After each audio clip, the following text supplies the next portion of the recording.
This is the tarot reading for the winter solstice 2009.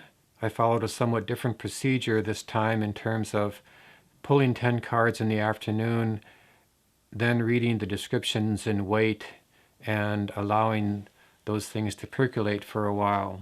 The first card that comes up tonight is the card for the sun. And so we have a card of hope beginning the reading, a card of the sunrise of the new year that leads to new opportunities for all of us.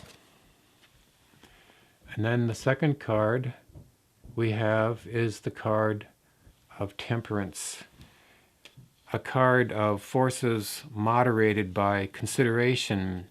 We see the angel pouring the water of life, the elixir of life, between two vessels, signifying the change of state as the year turns.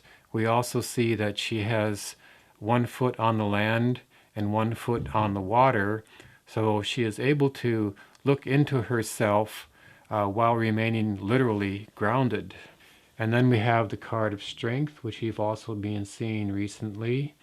Here we have the strength of the lion being tamed by the woman standing beside him, not by brute force, but really by force of character, that she has already calmed him into a state and gently squeezes his mouth closed so that he cannot threaten her with his teeth.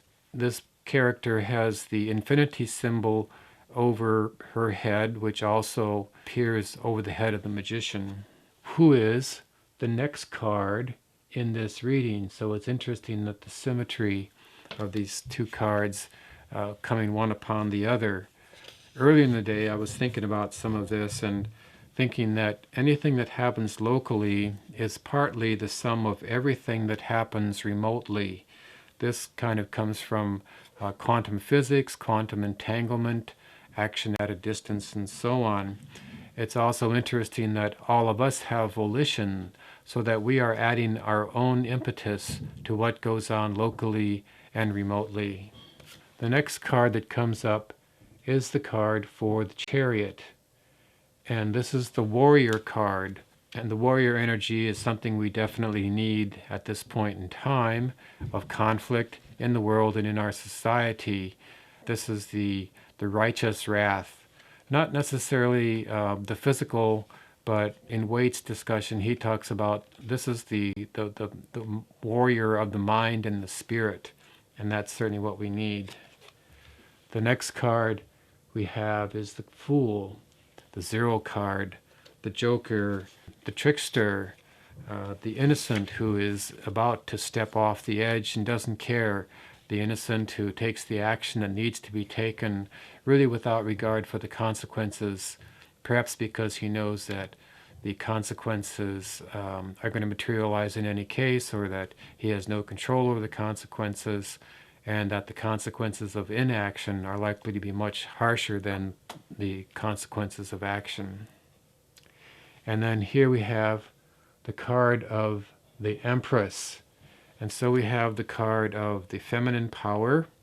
She has 12 stars on her crown, which could correspond to the 12 houses of the zodiac. Waite's material refers to her as the universal mother of all things. And in countries where they have kings and queens, of course, the queen mother is considered to be the mother of the whole society, even as the king is the father of the whole society. And then we have the card for the devil, which pretty much describes our predicament at this point in time, that we are besieged by the dark forces being possession by the sins of excess. There is always a conflict between these two things, but for quite a long time the balance has definitely been in the favor of the dark forces. And finally, we have the card for the Star. Waite expresses the opinion that hope is actually a trivial interpretation of this card. What is more significant about this card is that we have this woman under the starry sky pouring out the water of life on both the land and into the water, a never-ending stream. And so I wish you all the best as you launch yourself into this new year. I encourage you to imagine the world that you want to live in. I encourage you to dream the dreams that you want to dream. I encourage you to act on the vision of the world and the life that you want to have.